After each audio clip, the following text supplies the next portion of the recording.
Late afternoon on the 10th November 2025, in the old city of Delhi, near gate number 1 of the Red Fort metro station, the everyday rhythm of traffic, market stalls, and commuters were about to shatter. In a congested stretch, a white Hyundai i20 car, registration number HR26C7674, slowly advances and stops at a red light, surrounded by the other vehicle and passes by. At approximately 6:52 p.m., the car explodes with devastating force, ripping through the vehicle and triggering multiple fires in the adjacent vehicles. The explosion was loud, windows shattered.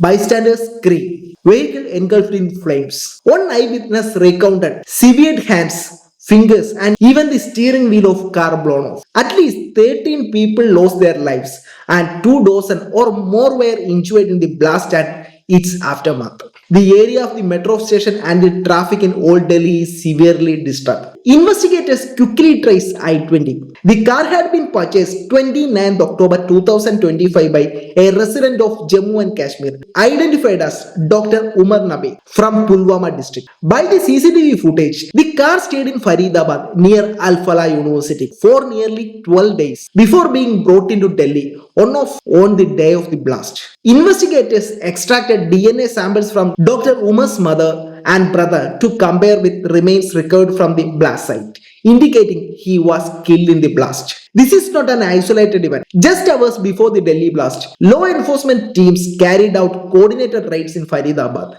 They were led by tips-off from the earlier arrest and intelligence linking the rented flats to possible terror activity. What they found was shocking. Approximately 360 kilograms of suspected explosives, ammonium nitrate, one of the flat, assault rifles, pistols, live ammunition, bomb-making timers, walkie-talkies, and other equipments. In another cache, over 2,500 kilograms of ammonium nitrate from the separate rented house. At the center, the doctor from Pulwama district in Jammu and Kashmir, employed in Faridabad, who had rented the flats under his name, also implicated a woman doctor linked via a vehicle in which a rifle was found. The suspicion that educated professionals were being used as sleeper operatives, blending into civilian life while preparing for violence.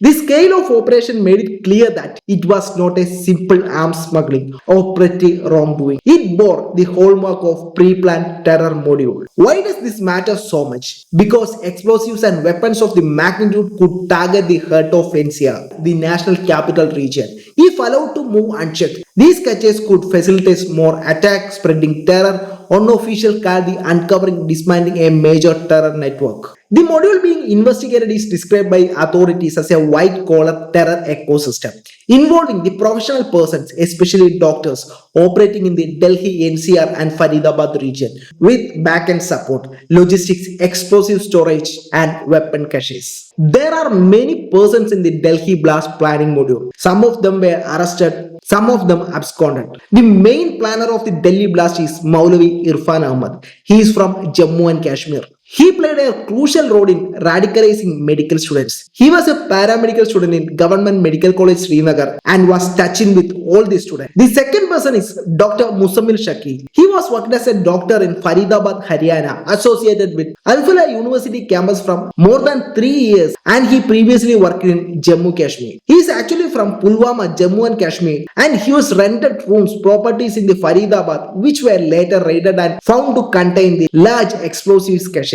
Recently, the police was found that he was a logistic handler for the module, involved in storing, securing the large quantities of explosive materials in Faridabad, and connected to other doctors, Dr. Shahim and Dr. Umar, in the module. And the third one is Dr. Adil Ahmad Rathar. He was a doctor from Kulgam, Jammu and Kashmir, worked as a senior resident in Government Medical College Anantnag until 2024. On October 27, posters of terror outfit Jaish-e-Mohammed appeared in the Srinagar. During the investigation, the police found CCTV footage capturing Adil passing the posters. 9 days later, on November 6, Adil was arrested from the hospital on Ambala Road in Uttar Pradesh. And the next member is Dr. Shaheen Sai. She is actually a doctor from Lucknow and now working on AL-FALAH University. She pursued an MBBS and MD from Government Medical College Prayagraj. And also she was in relationship with Dr. Muzammil Shakil, the prime suspect. And the final one is Dr. Umar Muhammad or Umar Nabi. He was also worked in Al-FALAH University, where the Dr. Musamil and Shaheen Said works. He studied in Government Medical College Srinagar, where he completed his MBBS on merit. In the same college, Maulavi Irfan Ahmad completed his paramedical course. Here is a common thing among the complete blast in Delhi.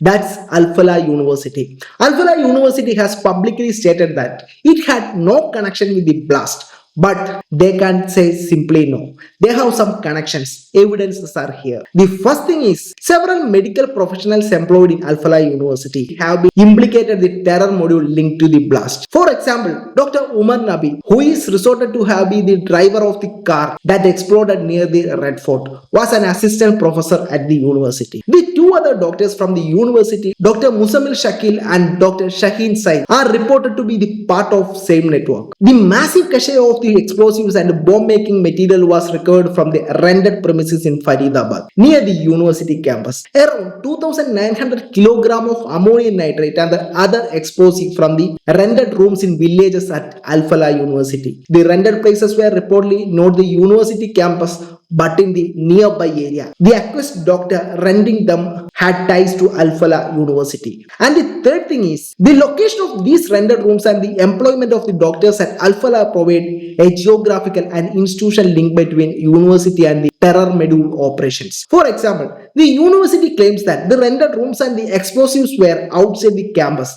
and not under the supervision. But the university campus in Dauch village, Faridabad, is about 30 to 45 kilometers from Delhi. And the fourth thing is, recently the enforcement directors arrested the founder and chairman of Al-FALAH University Group, Javed Ahmad Siddiqui, in a money laundering case probing allegations that the university siphoned 415 crore through fraudulent accreditation and claims and fund diversion. And the fifth thing is, at least 10 people, including students and staff of the university, are reportedly missing and are suspected to be linked to the terror cell. And the sixth one is, investigators have identified a link to another former Al-FALAH student, Mirza Shadab, an Indian Mujahideen terrorist wanted in connections with the 2008 serial blast in Delhi and Ahmedabad. And the next thing is, Dr. Muhammad Shakil, Dr. Adel Rathar and Dr. Umar Muhammad associated with GMC Srinagar, and mastermind of the operation, Maulavi Irfan Ahmad, also did a paramedical course here.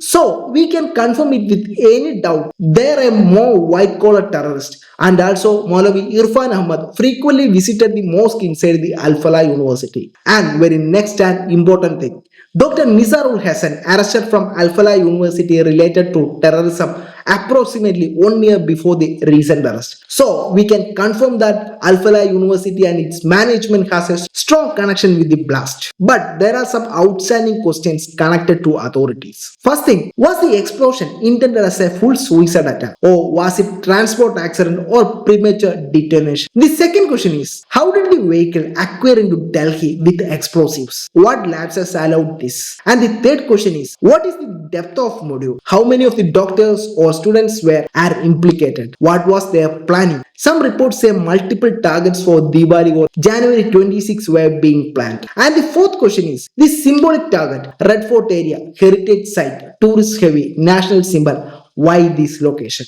And the final question, how can these incidents reshape public security? These more questions to be answered. If you find the video informative, just support me.